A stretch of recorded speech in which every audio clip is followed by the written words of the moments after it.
Հարգելի ստատիտողներ, այսօր մեր տաղավարում զրուցելու ենք ազգային ժողովի պատգամավոր Հովիկ Աղազարյանի հետ։ Շնորհակալ եմ հրավեր ընդունելու համար, պարոն Աղազարյան։ Շնորհակալ եմ հրավերելու համար։ Պարոն Աղազարյան, նախ ուզում եի ձեզ որպես նախկին անդամ թիմի ուզում եի այս վերջին փոփոխություններից խոսենք։ Ինչպես ստացվեց, որ ազգային ժողովի նոր նախագահի թեկնածու փոխնախագահներ, Ալեն Սիմոնյանը հիմնական դեմքերից է համարվել մշտապես Նիկոլ Փաշինյանի հետ, ամենայն սուր աղմկարույց հայտարարությունները թիմի առումից ինքն է արել, ինքն է իր վրա վերցրել այդ պատասխանատվությունը, հիմա ոնց ստացվեց այսպես։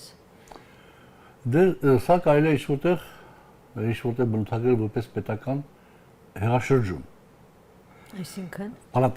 Պալատական ավելի ճիշտ, պալատական հեղաշրջում, որովհետև Ալեն Սիմոնյանը, ինչպես դուք ներկայացրեցիք, ամենադժվար վայրերում էր, ամենադժվար իրավիճակներում էր, դետվում էր, թիմին պաշտպանում էր, տեսակետներ էր հայտնում, հարվածներ էր վերցնում իր վրա եւ ակնհայտորեն ինքը ընկալվում էր որպես երկրորդ մարդը իմ կարծիքով Նիկոլ Փաշինյանից հետո այդ կոնտեքստում։ Հիմա եւ նաեւ կարգավիճակով էլ այդպեսին եւ ինչ տեղի ունեցավ փաստորեն երբեք չէինք լսել որ թիմակիցները այս կամ այն ձևով արտահայտեն իրենց դժգոհությունը Ալեն Սիմոնյանի նկատմամբ եւ Ալենին հավանականությամբ վարչության նիստի ժամանակ է նույնիսկ երբ որևէ մեկը չի արտահայտվել։ Դե տպավորություններ, որ իր համար եւս այսպես անակնկալ էր այդ որոշումը վարչության։ Իմ համար կոնկրետ անակնկալ չէր։ Ինչու՞։ Հա եւ վերջացնեմ խոբիտքս։ Եվ հետեւաբար, ասենք, կոպիտ ասած նենգորեն փակ քվեակությամբ այսպես կոչված բան արեցին, իրան դուրս մղեցին։ Բայց ինչ էր արել։ Ոչինչ չէր արել։ Շատ բաներ արել։ Նիկոլ Փաշինյանի որոշումը շատ բաներ արել, իսկ Նիկոլ Փաշինյանին այդպեսի մարդիկ պետք չեն։ Նիկոլ Փաշինյանը պետք է որ ինքը լինի վերևում, իրանից հետո մի հատ վակուում լինի, որևէ մեկը չլինի, եւ դրանից հետո լինի Ռուբեն Ռուբինյանը։ Բայց Ռուբինյանն էլ է թիմի հիմնական անդամներից։ Այսպես լիդերներից։ Բան չեմ ասում, բայց Ալեն Սիմոնյանը, երբ որ քննադատում էր Ռուսաստանի հետ կապված այս կամ այն իրողությունը, երբեմն համաձայն էր լինում իր այդ, որովհետև չէր կարող համաձայնել, որովհետև ճիշտ բաներ էր ասում։ Երբեմն դիվանագիտական տարբերակով ասենք ինչ-որ բաներ էր անում, իրավիճակներ էր շտկում, հարթեցնում, նորից Ռուսաստանի հետ հարաբերությունների կոնտեքստում։ Այդ ամենը ըստ երևույթին արտաքին քաղաքականության իմաստով ձեռ չէ տալիս Նիկոլ Փաշինյանին։ Ռուբեն Ռուբինյանը այդ իմաստով խնդրահարույց չի, որովհետև ինչպես 1918 թվականին, երբ որ Ռուսահայաստանի մի հատվածում ստեղծվեց հայկական անկախ պետություն, առաջինը Թուրքիան ճանաչեց, ոչ թե ելնելով այսպես կոչված բարիդրացիական սրտացավ մոտեցումներից, այլ հետագայում կուլ տալու համար, այսօրերին կուլ տալու համար, նույն ձևով քլեշը շնորհավորեց Ռուբեն Ռուբինյանին։ Այսինքն զուտ արտաքին քաղաքական ինչ-որ կոմպոնենտներով է պայմանավորված։ Ոչ այդքան էական, այլ նաև հիմնական պատճառը դա այն է, որ Ալեն Սիմոնյանը ինչ-որ իմ հասկանալով նաև շահիկանորեն տարբերվում էր բոլորից, այդ ձեր ասած նաև կոնտեքստում ակտիվությամբ հարվածների վերցնելով բան եւ հետեւաբար այդ ամեն ինչը Նիկոլ Փաշինյանին չէր կարող դուր գալ։ Նիկոլ Փաշինյանին երբեք չի կարող դուր գալ այն հանգամանքը, որ ինքը քարոզարշավ է անում եւ երեխաները հարցնում են՝ «Բա Ալենը ուր է»։ Այդ ինքը չի կարող մարսի։ Եվ հետեւաբար ոչ թե իրան էին փնտրում, այլ Ալեն Սիմոնյանին։ Եվ ինքը չի կարող այդ մարսի, այդ մարդն է, հիմա ինչ անենք։ Օրինակ շատերը այսպեսի կարծիք են հայտնում, որ պատճառը այստեղ զուտ ոչ թե ներթիմային ինչ-որ հարց է, այլ արտաքին քաղաքական, ինչու, որովհետև ասում են ինչ-որ տեղ, օրինակ Ալեն Սիմոնյանը ընդունելի կերպար էր, այսպես օրինակ Ռուսաստանի համար։ Ես ասեցի այդ իսկ Ռուբեն Ռուբինյանը ավելի այսպես արևմուտք, Թուրքիա։ Դե այս մասին հենց նույն մասին ասեցի, որ Ալեն Սիմոնյանը երբեմն քննադատում է Ռուսաստանին շատ տեղին ինչ չէր կարող չհամաձայնվել, բայց երբեմն ճիշտ դիվանագիտական, ասենք, բաներ խոսքով դատողություններով հարցում էր որոշ իրավիճակներ։ Ռուբեն Ռուբինյանի դեպքում այդ հարցը չկա։ Ռուբեն Ռուբինյանի համար Ռուսաստան չկա, կա միայն Թուրքիա։ Եվ հետեւաբար այդ իմաստով Նիկոլ Փաշինյանի թիկունքը ամբողջ բեսացած է մասը։ Եվ համաձայն եմ ձեզ հետ։ եթե ես լավ չհասկացրեցի։ Օրինակ նայեք, այն ժամանակ, երբ որ մեծ աղմուկ բարձրացրեց, երբ որ նույն Ալեն Սիմոնյանը հայց քաղաքի կենտրոնում քաղաքացու հետ ընթանում տեղ ունեցավ, թքեց նրա վրա, դրանից հետո այսպես իր դիրքերը պահպանեց, դրանից հետո անգամ քպն չնախաձեռնեց նրա հեռացումը։ Դե գիտես, դա շատ ցավալի տեղ դեպք էր, բայց նման իրավիճակ կրալի ցանկացածի հետ։ Ոչ այդ մագարտակով, իմ հետ էլ նմանատիպ բաներ տեղի ունեցել։ Ցանկացած հետ կարա տեղի ունենա։ Բայց եթե դա ցանկացածն ու ազգային ժողովի նախագահը իրենց ստատուսով տարբեր է։ Ազգային ժողովի նախագահը նաև մարդ է, ես հիշեցնեմ։ Բայց եթե դա այնպեսի քայլ էր, որը պետք է արժանանար գնահատականի, թող դա այդ ժամանակ տեղի ունենար։ Ուրեմն թող այն ժամանակ։ Դե ինձ ասում այդ ժամանակ այսպես աչք փակեցին, ներեցին Ալեն Սիմոնյանին, հիմա թվում է թե լուրջ պատճառ պետք է լինի, որ նրան հեռացնեն այս պաշտոնից։ Դիմա դատողություններ անում եք, դուք էլ ասացիք, ես էլ ասացի դատողությունները, դրանց համախմբությունը կարող լինի մեծ ուրիշ պատճառ, որ ես չեմ կարող ասել։ Իմ կարծիքով իմ հիմնական պատճառը ներողություն, բացի այն, որ դուք ասում եք, որ արտաքին քաղաքական դրսևորումներում ավելի ընկալելի եւ ընդունելի Ալեն Սիմոնյանի դիրքորոշումը երբեմն պորտկուն, երբեմն հավասարակշռված, բացի դրանից, որ ես համաձայն եմ, նաեւ այն հանգամանքն է, որ Ալեն Սիմոնյանը քչերից կամ արդեն եզակին էր մնացել, որ ինքը կարող էր, այսպես կոչված, սեփական ուրույն կարծիք ունենալ եւ այդ կարծիքը հայտնել։ Նիկոլ Փաշինյանը այդպիսի մարկանց տանել չի կարողանում։ Վայ։ Էլի այսպես ինչ որ այսպես կադրային նոր փոփոխություններ կլինեն, հրաժարականներ, փոփոխություններ նոր կազմում։ Չեմ կարող ասել, դե հիմա ահագին բանը տեղի ունեցան, ուրիշ ինչ դժվարանամ ասել։ Կան նրանք ովքեր, հա, այսպես էլի Նիկոլ Փաշինյանի ցանկում կան, ըստ ձեզ, որ առաջիկամ չեն շարունակի պաշտոնավարումը այլևս։ Այս բանին կարծում եմ որ չկան։ Այս բանին կարծում եմ որ չկան, եթե հետևություն չանեն, ասենք օրինակի համար նոր ալեններ ծնվեն, ապա հա, ժամանակի ընթացքում Նիկոլ Փաշինյանը կանրադառնա այդ խնդրին, բայց այս բանին ասենք բոլորը խելացի մարդիկ են եւ հասկանում են, որ պետք է իրանք չլինեն Ալեն Սիմոնյան, կոպիտ ասած, կամ էլի ուրիշ մեկ չլինեն եւ հետեւաբար մնան իրենց դիրքերում։ Դա շատ վատ է, որովհետեւ այս դեպքում լիդերը վերածվում միահեծան, այսպես կոչված ղեկավարի աստվածային լիազորություններով,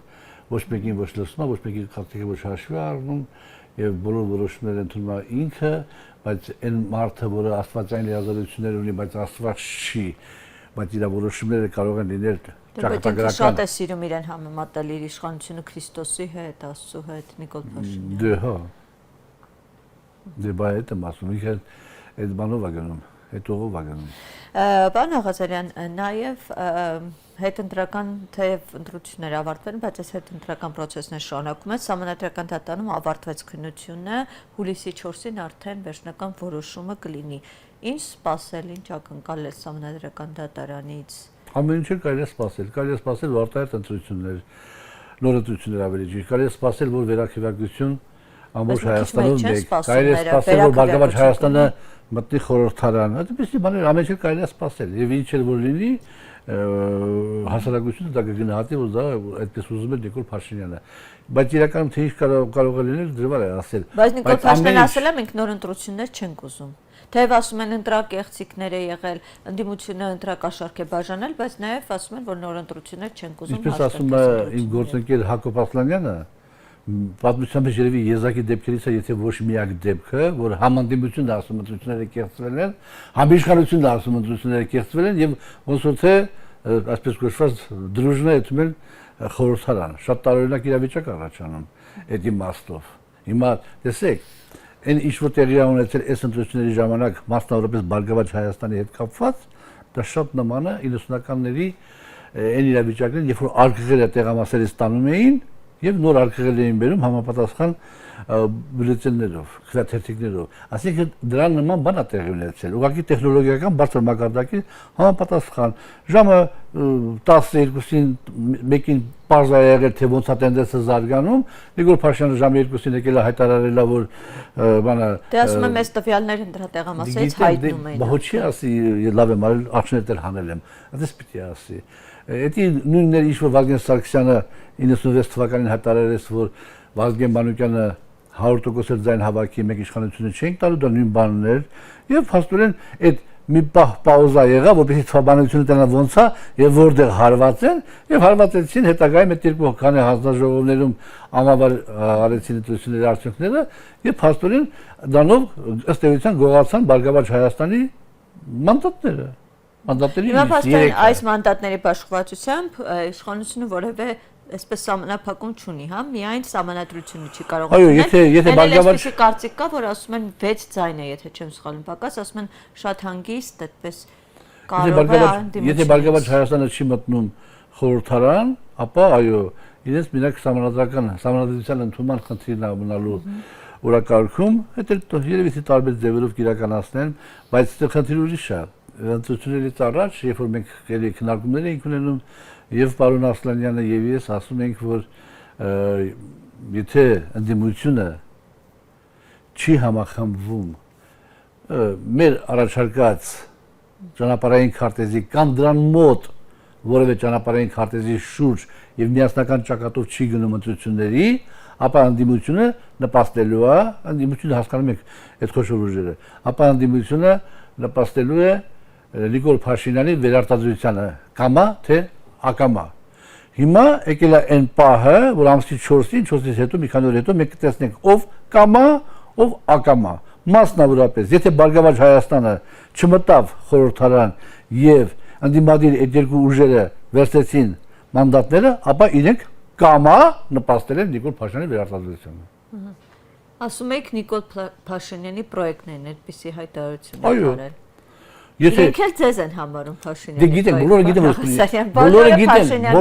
որ Նիկոլ Փաշինյանի պրոյեկտն է, պարոն Ասլանյանը Նիկոլ Փաշինյանի պրոյեկտն է, դե բոլորը գիտեն, բայց մենք մեզանից այդքան մեծ քաղաքական արժեք չենք ներկայացնում, որ ազդենք գործընթացների վրա։ Իսկ Սամվել Կարապետյանի ուժը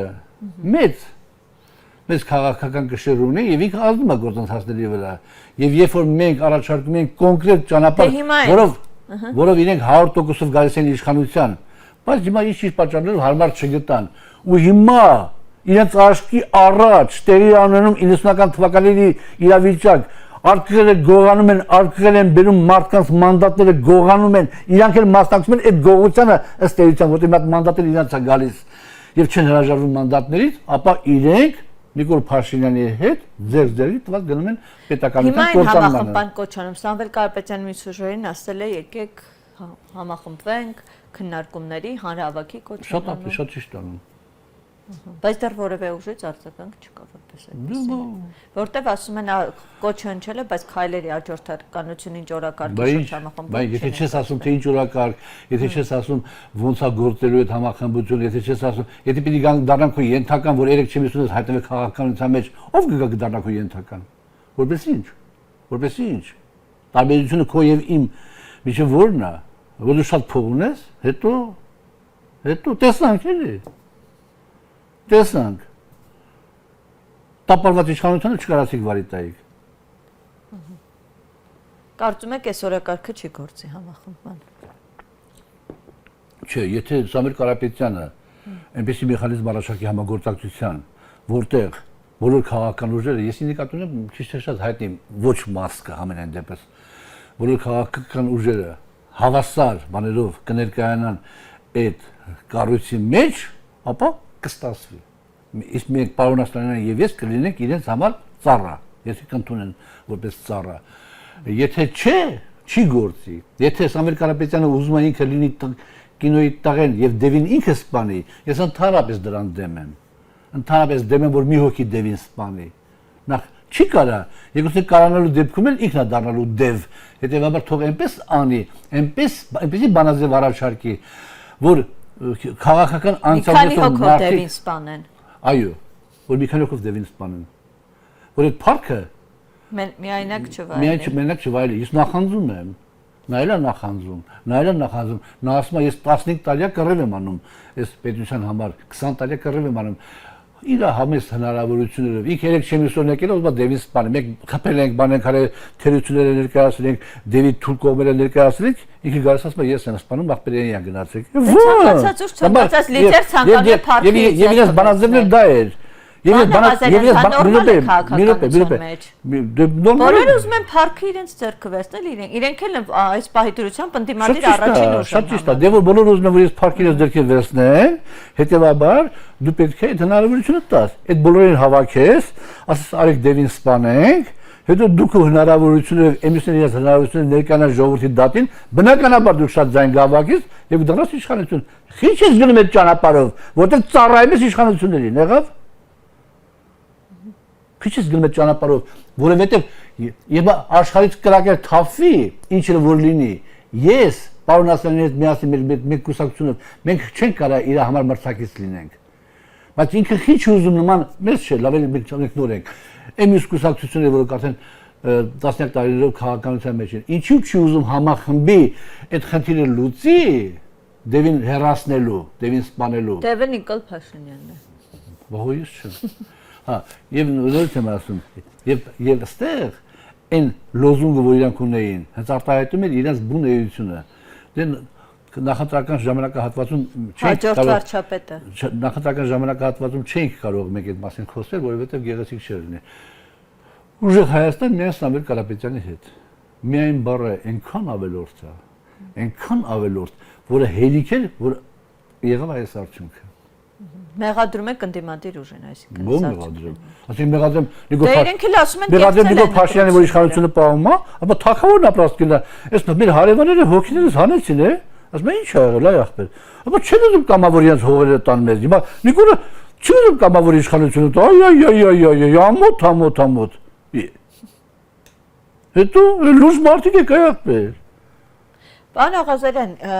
հաջորդ խորհրդարանում փաստորեն չեք լինելու դուք։ Հաջորդում կլինեմ։ Հաջորդում կլինեք։ Դե ես մեկում չեմ ելնի, բայց մասնակցելու եք այս ընտրություններին եւ ինչով եք զբաղվելու հետաքրքիր է։ Խորհրդարանից դուրս։ Շարունակելու եք քաղաքականությամբ զբաղվել։ Այնքանով որքանով ես հետաքրքիր կլինեմ լրագրողների համար, այնքանով որքանով ես հետաքրքիր կլինեմ քաղաքական դաշտի համար, պարոն Ասլանյանի հետ միասին, մենք կզբաղվենք։ Եթե մենք հետաքրքիր չենք լինել մեր գաղափարներով, մեր մտքերով եւ Կուսակցությունը շարունակելու եք։ Այո, մենք շարունակելու ենք, մենք կամավոր չենք ասելու լավ, մեր քաղաքական թոշակի գնալու ժամանակն է։ Կարող է ժամանակն է, հիմա դե ժողովուրդը մենք ժողովրդի հետ միասին մի քայլ արեցինք, չմասնակցեցինք ընտրություններին, որովհետեւ գտակ մեր ուժերը բավարար չեն, հետագայում էլ եթե երևա որ մեր ուժերը բավարար չեն, ասենք ասպարեզում ինչ-որ դիրք ունենալու համար, դե ոչ մի բան հավերժ չի։ Հետևաբար մենք մեր տեղը գզիչենք երիտասարդներին բնականաբար։ Շնորհակալ եմ ձեզ զրույցի համար, պարոն Աղազարյան։ Հարգելի ստատիտողներ, մեր զրուցակից այսօր ազգային ժողովի պատգամավոր Հովիկ Աղազարյանն է։ Շնորհակալ եմ հետևելու համար, կհանդիպենք։